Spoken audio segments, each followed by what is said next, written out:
পৃথিবীর সবথেকে বড় ম্যানগ্রোভ ফরেস্ট অর্থাৎ বাংলাদেশের সুন্দরবনের গহীন জঙ্গলের গা ঘেঁষেই সবথেকে লাক্সারিয়াস রিসোর্টে মাত্র 2400 টাকা খরচ করলেই আপনারা এক রাত থাকতে পারবেন। সাথে থাকবে 4 বেলার মজার মজার খাবার এবং বিকেল বেলা সুন্দরবনের গহীনে ডিঙি নৌকা দিয়ে ক্যানেল ক্রুজিং এবং আপনাদেরকে দেখানো হবে করমজল এবং সাথে পেয়ে যাবেন মংলা থেকে পিক এন্ড ড্রপ সার্ভিস, অর্থাৎ বাস ভাড়া ছাড়া আপনাদের এক্সট্রা আর কোনো খরচ নেই। সকালবেলা বাসে করে আপনারা সরাসরি পৌঁছে যাবেন কোনো প্রকার জ্যামজট ছাড়াই 4 ঘন্টার মধ্যে মংলা।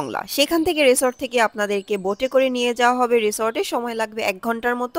সুন্দরবনের গহীন জঙ্গল দেখতে দেখতে আপনারা পৌঁছে যাবেন সুন্দরী ইকো রিসোর্টে। আর ট্রাস্ট মি, রিসোর্টটা এত বেশি সুন্দর, ঢাংমারি নদীর উপরে এই রিসোর্টটা, লিটারেলি আপনি পানির উপরে থাকবেন এবং আপনার এক পাশে থাকবে সুন্দরবন এবং অন্য পাশে ছোট্ট একটা গ্রাম। জাস্ট ইমাজিন, সুন্দরবনের গহীন জঙ্গলের পাশেই আপনি এক রাত থাকতেছেন নিরিবিলিতে। আপনারা কিন্তু ফ্রেন্ডস, ফ্যামিলি বা কলিগরা এসে এই এফএনএফ ভিলাটা বুক করে নিতে পারেন, যেখানে দোতলা খাট সহ টোটাল 5টা বেডিং সিস্টেম রয়েছে। আর এখানে 10 জনের গ্রুপ আসলে পার পার্সন পড়বে 2400 টাকা এবং 8 জনের গ্রুপ আসলে পড়বে 2500 টাকা। এইভাবে আপনারা 4 জন 5 জন যতজন ইচ্ছা আসতে পারবেন। আর আমাদের রুমের নাম ছিল বনময়ূরী। এটা মেইনলি একটা কাপল রুম। নাম যেমন সুন্দর, রুমটাও কিন্তু ততটাই বেশি সুন্দর।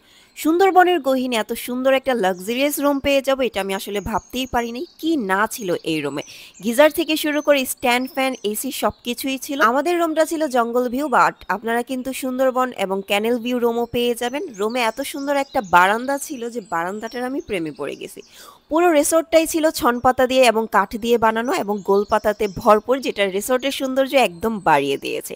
এবার আসি খাবার দাবারের পালায়। প্রতিবেলার খাবারই আপনাকে একদম মুগ্ধ করবে। রেস্টুরেন্ট থেকে সরাসরি ধাংমারি নদী এবং সুন্দরবন দেখতে দেখতে আপনারা কিন্তু খাবার এনজয় করতে পারবেন। 2400 টাকার প্যাকেজই আপনারা পেয়ে যাবেন সকাল, দুপুর, রাতের খাবার সহ সন্ধ্যার স্ন্যাক্স। আপনারা চাইলে কিন্তু রাতের খাবারে সিলেক্ট করতে পারবেন বারবিকিউ। বিকেলবেলা রিসোর্ট থেকে আপনাদেরকে ডিঙি নৌকাতে করে সুন্দরবনের গহীনে নিয়ে যাওয়া হবে ক্যানেল ক্রুজিং এ। আর সুন্দরবনের সৌন্দর্য উপভোগ করতে চাইলে এই ক্যানেল ক্রুজিংটা একদম বেস্ট। আর ভাগ্য ভালো থাকলে আপনাদের সাথে দেখা হয়ে যাবে সুন্দরবনের নানা ধরনের পশু পাখির সাথে। সকালের 11টায় চেক আউট করে আপনাদেরকে নিয়ে যাওয়া হবে করমজলে। করমজল হচ্ছে সুন্দরবনের অন্যতম বেস্ট একটা লোকেশন, যেখানে অনেক ধরনের পশু পাখির সাথে দেখা মিলবে। আর এখানে কিউট কিউট এত হরিণ আছে যাদেরকে আপনি নিজ হাতে খাওয়াতে পারবেন। আর এখানকার মেন অ্যাট্রাকশন হচ্ছে এই ওয়াকওয়েটা, যেটা আপনাকে নিয়ে যাবে সরাসরি সুন্দরবনের গহীনে। অ্যান্ড লাস্টলি আপনাদেরকে ড্রপ করে দেওয়া হবে মংলাতে। এখনই কিন্তু হচ্ছে সুন্দরবন যাওয়ার পারফেক্ট সিজন। আপনারা যারা আমার মতো বাজেট ফ্রেন্ডলি ট্যুর দিতে চাচ্ছেন, হোপফুলি এই ভিডিওটা আপনাদের কাজে আসবে। আজকের মতো বিদায় নিচ্ছি। আল্লাহ হাফিজ, টাটা।